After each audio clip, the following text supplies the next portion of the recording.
अस्सलाम वालेकुम my dear students. तो हम बात कर रहे थे ऑब्स्टेट्रिक इमरजेंसीज़ की, चैप्टर नंबर 14 ऑब्स्टेट्रिक 10 टीचर्स का। तो उसमें जो अब हम बात करेंगे वो है एंटीपार्टम हेमरेज। एंटीपार्टम हेमरेज हम उस वक्त कहेंगे कि जब विजाइनल ब्लीडिंग होगी after 20 weeks of gestation. 20 weeks of gestation के बाद जब भी ब्लीडिंग होगी तो हम उसे कहेंगे कि ये एंटीपार्टम हेमरेज का पेशेंट है। ठीक है, 2 to 5% केसेस में क्या होता है कि विजाइनल ब्लीडिंग जो है वो बहुत स्मॉल अमाउंट में होती है। ठीक है, लेकिन अगर सिग्निफिकेंट लॉस हो जाए ब्लड का तो उसमें क्या होता है कि मोर्टेलिटी और मोर्बिडिटी दोनों का रिस्क जो है वो ज़्यादा हो जाता है, बोथ इन मदर और फीटस में। ठीक है, मदर की लाइफ को भी खतरा होता है और क्या है, फीटर की लाइफ को भी खतरा होता है। ठीक है, अगर बहुत ज़्यादा ब्लीडिंग हो जाए। ठीक है, अब हम बात कर लेते हैं इसके कॉजेज़ की। एंटीपार्टम हेमरेज के कॉजेज़ क्या क्या हो सकते हैं, तो हम उसे थ्री में डिवाइड कर देते हैं। फर्स्ट क्या है कि प्लेसेंटल कॉजेज़ हो सकती हैं इसकी। प्लेसेंटल कॉजेज़ में क्या हो सकता है कि प्लेसेंटल एब्रप्शन हो सकती है। ठीक है, प्लेसेंटल एब्रप्शन। और क्या है कि प्लेसेंटा प्रीविया हो सकता है। ठीक है, जिनकी हम बाद में बात करेंगे। ठीक है, इसके अलावा क्या है कि फीटल कॉजेज़ भी हो सकती हैं। फीटल कॉज में क्या है कि वाजा प्रीविया। ठीक है, वाजा प्रीविया हो सकता है। ठीक है, और थर्ड क्या है कि मिटरनल कॉज भी हो सकती है। मिटरनल कॉज में क्या हो सकता है कि विजाइनल इश्यूज़ हो सकते हैं या फिर क्या है कि सर्वाइकल इश्यूज़ हो सकते हैं। ठीक है, विजाइना में क्या है कि विजाइनल ट्रॉमा हो सकता है। ठीक है, ट्रॉमा, या फिर क्या है कोई इन्फेक्शन हो सकता है विजाइना में। ठीक है, विजाइनल इन्फेक्शन हो सकता है। इसके अलावा क्या है कि सर्वाइकल इन्फेक्शन हो सकता है। ठीक है, इन्फेक्शन, या फिर क्या है कि सर्वाइकल एक्ट्रोपियन हो सकती है। सर्वाइकल एक्ट्रोपियन में बेसिकली क्या होता है कि जो एंडोसर्विक्स का जो एपिथेलियम है वो एक्टोसर्विक्स के एपिथेलियम पे प्रेजेंट हो जाता है। ठीक है, इसके अलावा क्या है कि सर्वाइकल कार्सिनोमास वगैरह हो सकते हैं। ठीक है, सर्वाइकल कार्सिनोमास। तो इन सब की वजह से क्या हो सकता है कि एंटीपार्टम हेमरेज हो सकता है। ठीक है, तो अब इनमें सबसे ज़्यादा जो मोस्ट फेटल है वो क्या है कि प्लेसेंटल कॉजेज़ हैं। प्लेसेंटल कॉजेज़ जो हैं वो बहुत सिग्निफिकेंट हैं और इससे मदर और फीटस दोनों की लाइफ को डेंजर होता है। ठीक है, अब हम बात कर लेते हैं कि अब अगर हमारे पास कोई पेशेंट आई है एंटीपार्टम हेमरेज की तो हम उससे हिस्ट्री में कौन कौन से पॉइंट्स पूछेंगे। ठीक है, हिस्ट्री के हवाले से इसमें हम पूछेंगे कि हाउ मच ब्लीडिंग, कितनी ज़्यादा ब्लीडिंग हुई है। ठीक है, हाउ मच ब्लीडिंग। ठीक है, इसके अलावा क्या है कि ट्रिगरिंग फैक्टर्स क्या हैं, ब्लीडिंग जो है वो किस चीज़ से ज़्यादा होती है। ठीक है, ट्रिगरिंग फैक्टर्स क्या क्या हैं। ठीक है, इसके अलावा पूछेंगे कि एसोसिएटेड क्या किस चीज़ के साथ है। ठीक है, एसोसिएटेड फैक्टर पूछेंगे कि पेन तो नहीं है। ठीक है, और कॉन्ट्रैक्शन, यूट्राइन कॉन्ट्रैक्शंस के बारे में हम बात कर लेंगे। ठीक है, फिर पूछेंगे कि बेबी के बारे में, बेबी जो है वो मूव कर रहा है या नहीं। ठीक है, इज़ द बेबी मूविंग और नॉट। ठीक है, तो ये हमारे हिस्ट्री के पॉइंट्स हैं। ठीक है, अब हम उसका एग्जामिनेशन करेंगे। एग्जामिनेशन में हम क्या क्या करेंगे। ठीक है, एग्जामिनेशन में क्या देखेंगे, सबसे पहले हम उसकी पल्स चेक करेंगे। ठीक है, और क्या है कि ब्लड प्रेशर चेक करेंगे। ठीक है, और इसके अलावा क्या करेंगे कि यूट्रस को चेक करेंगे कि वो सॉफ्ट है, टेंडर है या फिर है। ठीक है, यूट्रस को चेक करेंगे कि वो सॉफ्ट है, टेंडर है। ठीक है, या फिर क्या है फिर क्या करेंगे, फीटल हार्ट की ऑस्कल्टेशंस करेंगे सीटीजी के थ्रू। ठीक है, सीटीजी के ज़रिए से फीटल हार्ट रेट चेक करेंगे। ठीक है, उसके बाद क्या करेंगे कि विजाइनल एग्जामिनेशन करेंगे। ठीक है, स्पेकुलम एग्जामिनेशन करेंगे, स्पेकुलम एग्जामिनेशन। ठीक है, ये हमारे एग्जामिनेशंस के पॉइंट्स हैं। ठीक है, उसके बाद हम क्या करेंगे, इन्वेस्टिगेशंस करवाएंगे। इन्वेस्टिगेशन में सबसे पहले हम क्या करेंगे, इन्वेस्टिगेशंस। जब भी एंटीपार्टम हेमरेज के साथ पेशेंट आएगा तो उसमें उसकी हम इन्वेस्टिगेशन कैसे करवाएंगे, एक तो हम उसके डिपेंड करता है उसकी डिग्री ऑफ ब्लीडिंग पे। ठीक है, फिर हम क्या करेंगे, फुल ब्लड काउंट करवाएंगे। ठीक है, उसके अलावा क्या है, क्लॉटिंग प्रोफाइल करवाएंगे। ठीक है, क्लॉटिंग प्रोफाइल। और इसके अलावा क्या करेंगे, क्रॉस मैच के 6 यूनिट ऑफ ब्लड जो है वो क्रॉस मैच करवा देंगे। 6 यूनिट्स ऑफ ब्लड जो है वो क्रॉस मैच करवाएंगे। और सेकंड क्या करेंगे कि अल्ट्रासाउंड करवाएंगे। अल्ट्रासाउंड में हम क्या चेक करेंगे कि फीटल का साइज़ क्या है, फीटल साइज़, प्रेजेंटेशन। ठीक है, एमनियोटिक फ्लूइड चेक करेंगे, एमनियोटिक फ्लूइड। और क्या है कि प्लेसेंटल पोजीशन चेक करेंगे, प्लेसेंटा की पोजीशन क्या है। तो ये है हमारे सारे पॉइंट्स कि हमने हिस्ट्री किस तरह से लेनी है, एग्जामिनेशन कैसे करना है और इन्वेस्टिगेशंस कैसे करवानी है। तो ये हमारा जो एंटीपार्टम हेमरेज का जो टॉपिक है वो कंप्लीट हुआ है। अब हम फर्दर बात कर लेते हैं प्लेसेंटल कॉजेज़ की। उसमें बस 2 कॉजेज़ थी, प्लेसेंटा एब्रप्शन और प्लेसेंटा प्रीविया। सबसे पहले हम बात कर लेते हैं प्लेसेंटल एब्रप्शन की। प्लेसेंटल एब्रप्शन ये बेसिकली क्या होती है कि ये क्या है कि प्रीमेच्योर सेपरेशन हो जाती है प्लेसेंटा की फ्रॉम द यूट्राइन वॉल। जो प्लेसेंटा है वो प्रीमेच्योर वक्त से पहले ही वो सेपरेट हो जाता है from the uterine wall, separation हो जाती है from uterine wall. Uterine wall, ठीक है। और ये जो ब्लीडिंग हो रही होती है इसमें प्लेसेंटल एब्रप्शन में, ये मदर मैटरनल ओरिजिन भी हो सकता है इसका, या फिर क्या है कि फीटल ओरिजिन भी हो सकता है, ठीक है। और इसका जो मोर डेंजरस ये किसके लिए है कि फीटल के लिए ये ज़्यादा डेंजरस है प्लेसेंटल एब्रप्शन, ठीक है, ज़्यादा डेंजरस है। अब हम बात कर लेते हैं इसके रिस्क फैक्टर की, ठीक है। रिस्क फैक्टर्स कौन कौन से हो सकते हैं इसकी वजह से क्या है कि प्लेसेंटल एब्रप्शन का चांस जो है वो ज़्यादा हो जाता है, ठीक है। तो रिस्क फैक्टर में यहाँ बस क्या है कि हाइपरटेंशन है अगर मदर, ठीक है, स्मोकिंग करती है, या फिर क्या है कोकेन यूज़ करती है, ठीक है, या फिर क्या है पॉलीहाइड्रेमनियोज है बेबी, पॉलीहाइड्रेमनियोज, या फिर क्या है कि उसकी फीटल ग्रोथ रिस्ट्रिक्शन है, FGR है, ठीक है। तो ये सारी जो हमारे पास फैक्टर्स हैं ये क्या हैं कि प्लेसेंटल एब्रप्शन को जो रिस्क है उसको ज़्यादा कर देते हैं, ठीक है। अब हम बात कर लेते हैं इसके वार्निंग साइंस की।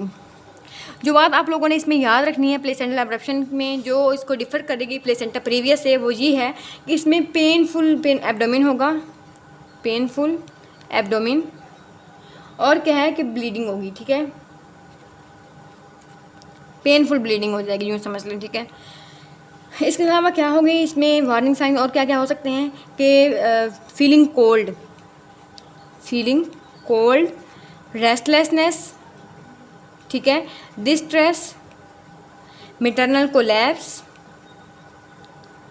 ठीक है।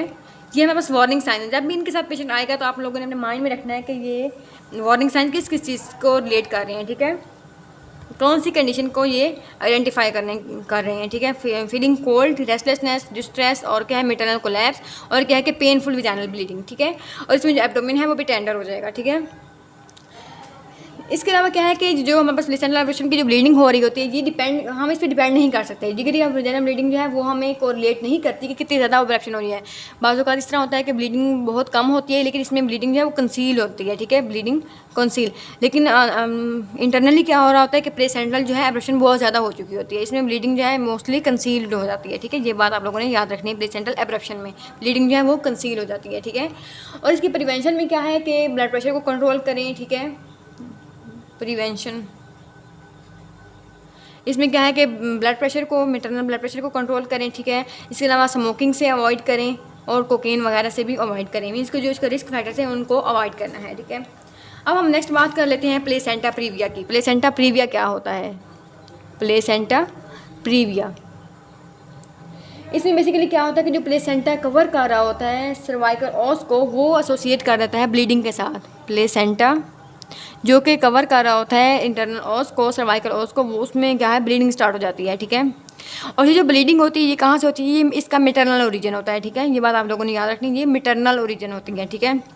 और इसमें प्लेसेंटल प्रीविया के केसेस में मदर को ज़्यादा डेंजर होता है, ठीक है, मैटरनल डेंजर भी ज़्यादा होता है प्लेसेंटा प्रीविया के केसेस में, ठीक है। अब हम बात कर लेते हैं इसके रिस्क फैक्टर्स की। रिस्क फैक्टर्स में क्या हो सकते हैं कि कोई प्रीवियस सी सेक्शन हो, ठीक है, प्रीवियस सी सेक्शन, या फिर क्या है कि मल्टीपल गेस्टेशन, ठीक है। इसके अलावा क्या हो सकता है कि असिस्टेड कंसेप्शन।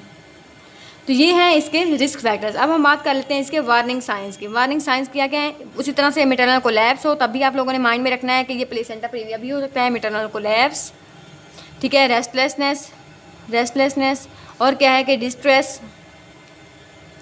और इसमें जो आप लोगों ने बात याद रखनी है इसकी क्लिनिकल प्रेजेंटेशन में, वो ये है कि इसमें पेनलेस विजाइनल ब्लीडिंग होती है, पेनलेस विजाइनल ब्लीडिंग। और जो हमारे पास प्लेसेंटल एब्रप्शन में हो रही थी वो क्या थी? पेनफुल विजाइनल ब्लीडिंग थी। ये पॉइंट आप लोगों ने याद रखना है। कोई भी MCQs वगैरह आता है या फिर SCQ में सिनेरियो देते हैं तो आप लोगों ने इस चीज़ से डिफ्रेंशिएट करना है कि जब भी पेनलेस ब्लीडिंग की बात है तो इसका मतलब है कि वो प्लेसेंटा प्रीविया की बात कर रहे हैं, ठीक है। और प्लेसेंटा प्रीविया में आप लोगों ने ये बात भी याद रखनी है कि इसका जो ब्लीडिंग है वो मैटरनल ओरिजिन से होती है, इसलिए कंप्रोमाइज़ भी मैटरनल कंप्रोमाइज़ ज़्यादा होता है, ठीक है, प्लेसेंटा प्रीविया में।